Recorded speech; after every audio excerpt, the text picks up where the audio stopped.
The world's highest security prison, ADX Florence. The most evil are kept here. In the frozen mountains of Colorado sits a concrete tomb where America buries its worst nightmares. Inside these walls, men spend 23 hours a day in 7 by 12-foot cells, some for crimes so terrible their names alone make guards go silent. One prisoner tried to escape by hiding in a food cart. Another hasn't heard another human voice in over a decade. The toilet is concrete. The bed is concrete. Even the desk is poured from the same gray slab. There are no bars here, just solid steel doors with slots barely wide enough for a food tray. The windows are 4 inches wide, designed so inmates can never see the sky. In 2023, a federal judge called this place a clean version of hell. Over 400 men live here. Some are terrorists. Some are cartel leaders. Some killed other inmates just to end up in a place where they'd never see another soul. This is ADX Florence, the only Supermax prison in America, and once you enter, the outside world forgets you exist. But how did a place like this come to be? And what kind of person ends up locked inside a facility where even screaming goes unheard? If you enjoy real, gripping prison documentaries and true stories, don't forget to like this video, leave a comment, and share it with your friends and family. Hit that subscribe button and turn on notifications so you never miss more shocking and exclusive content. The story begins in 1983, at the United States Penitentiary in Marion, Illinois. 4 years, Marion had been America's toughest prison, the place where the most dangerous criminals went when everywhere else failed. But on October 22nd, 2 guards walked into separate cell blocks for routine duty. Within minutes, both were dead. Inmates had been planning the attacks for weeks. They hid weapons. They studied the guards' patterns. They waited for the perfect moment. When it came, they struck without hesitation. The murders happened almost simultaneously in different parts of the prison. It was coordinated. It was calculated. And it sent a message that terrified the entire federal prison system. The warden made an immediate decision. He locked down the entire facility. Every single inmate went to their cell and stayed there. 23 hours a day. No communal dining. No group recreation. No mixing of any kind. What started as an emergency response became permanent. Marion became the first long-term lockdown prison in modern America. But even that wasn't enough. Violence still happened. Inmates attacked each other through food slots. They assaulted guards during the 1 hour they left their cells. They set fires. They flooded tiers. Some prisoners seemed to become more dangerous the more isolated they became. By the early 1990s, the Bureau of Prisons faced a crisis. There were inmates so violent, so beyond control, that no existing facility could hold them safely. Men who killed other prisoners just to prove a point. Gang leaders who ran criminal empires from behind bars. Terrorists who'd already tried to escape multiple times. The question became simple but terrifying. Where do you put someone who's already in the highest security prison in the country and still causes chaos? The answer was ADX Florence. Construction began in 1994 in Fremont County, Colorado, about 90 miles south of Denver. The designers studied every prison break in American history. They analyzed every assault, every riot, every failure of security. Then they built a facility specifically engineered to prevent all of it. The location itself was strategic, isolated, surrounded by nothing but mountains and empty land, hours from any major city. Even if someone escaped the building, they'd be stranded in wilderness. The prison opened in 1994 with a single purpose: permanent isolation. Architects designed it so inmates would have virtually no human contact. The cells were poured from reinforced concrete, walls, floor, ceiling, furniture, everything. Steel doors replaced bars. The 4-inch windows were positioned so prisoners couldn't see each other or the outside world, only a sliver of empty sky. Every cell had its own shower to eliminate the need for communal facilities. Food came through slots. Mail was photocopied, never the original. Guards spoke to inmates through intercom systems to minimize face-to-face interaction. The first inmates arrived in shackles, transported from prisons across America. Many had spent years in solitary confinement already, but nothing prepared them for ADX. In previous facilities, they could at least hear other inmates, see guards regularly, sometimes glimpse the outside through windows. At ADX, silence became a weapon. Days blended into weeks without meaningful distinction. Some men went months without hearing their own voice. The psychological impact was immediate and severe. Inmates began talking to themselves. Some regressed mentally. Others found ways to cope: exercise routines, meditation, creating art from the few materials allowed. But the isolation pressed down on everyone differently, and not everyone survived it intact.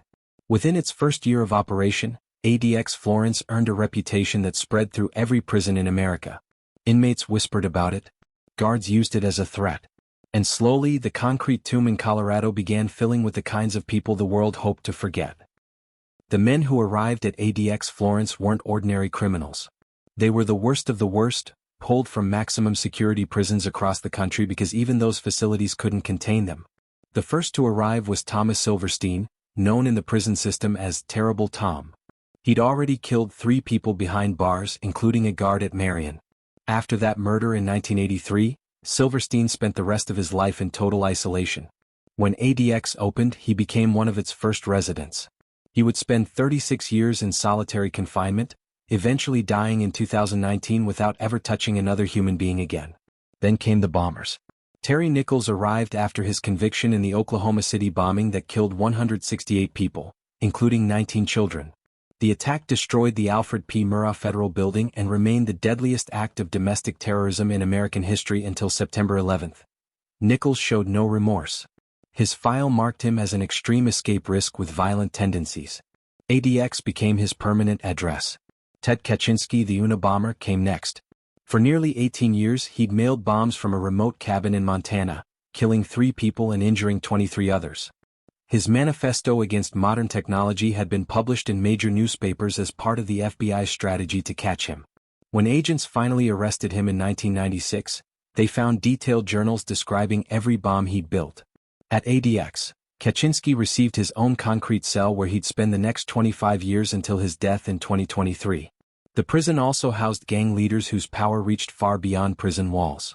Members of the Mexican Mafia, the Aryan Brotherhood, and other organized criminal groups ended up at ADX after orchestrating murders from inside other facilities. These weren't street-level criminals. They were men who controlled drug trafficking networks worth millions, who ordered executions with a single word, who turned prison yards into battlefields. Isolating them wasn't just about punishment, it was about breaking their ability to communicate with their organizations outside. International terrorists found their way to Colorado too. Ramzi Youssef, who orchestrated the 1993 World Trade Center bombing that killed 6 people and injured over 1,000, sits in an ADX cell. Zacarias Moussaoui, convicted for his role in the September 11 attacks, lives there as well.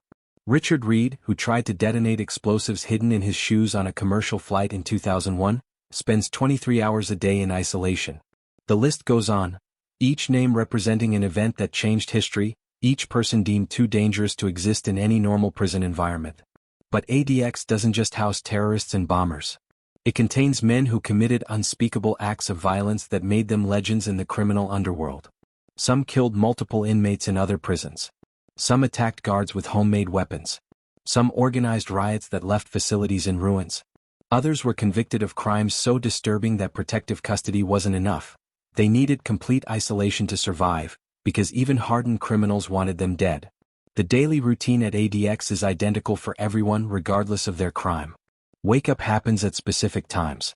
Meals arrive through slots. 1 hour of recreation occurs in individual cages where inmates can see the sky but never another person. Showers happen inside cells. Communication with the outside world is severely restricted. Phone calls are rare and monitored. Visits happen through thick glass with no physical contact. Mail gets copied and inspected. Some inmates spend years without receiving a single visitor. The isolation affects everyone differently. Some men adapt, finding ways to maintain their sanity through rigid personal schedules. They exercise obsessively. They read whatever books the prison approves. They write letters that may never get answered. Others deteriorate rapidly. Guards report inmates talking to themselves for hours, creating elaborate conversations with imaginary people. Some refuse to eat. Some smear waste on their cell walls. Some inflict harm on themselves just to feel something, anything, other than the crushing weight of absolute silence. Medical staff document severe mental health declines. Depression, anxiety, hallucinations, paranoia. The human brain isn't designed for this level of isolation. Studies show that even a few weeks in solitary confinement can cause lasting psychological damage. At ADX, men spend years, sometimes decades, in conditions that push the boundaries of what the human mind can endure. And through it all, the concrete walls remain unmoved, indifferent to the suffering they contain. Life inside ADX Florence moves in slow motion. Days blend into weeks. Weeks disappear into months. For men serving life sentences, time becomes meaningless. There's no calendar to mark, no seasons to watch change, no events to anticipate. Just an endless loop of the same routine in the same concrete box. Some inmates have been here for over 2 decades. They've watched their families age through photographs. They've missed births, weddings, funerals. The world outside continues without them, and slowly they become ghosts of their former selves. The prison operates on different levels of restriction. When inmates first arrive, they enter the most severe unit, H unit, where contact with anyone is virtually impossible.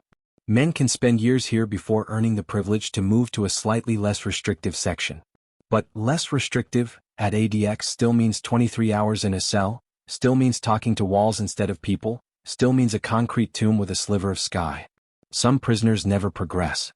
They remain in H unit forever because they can't, or won't, follow the rules.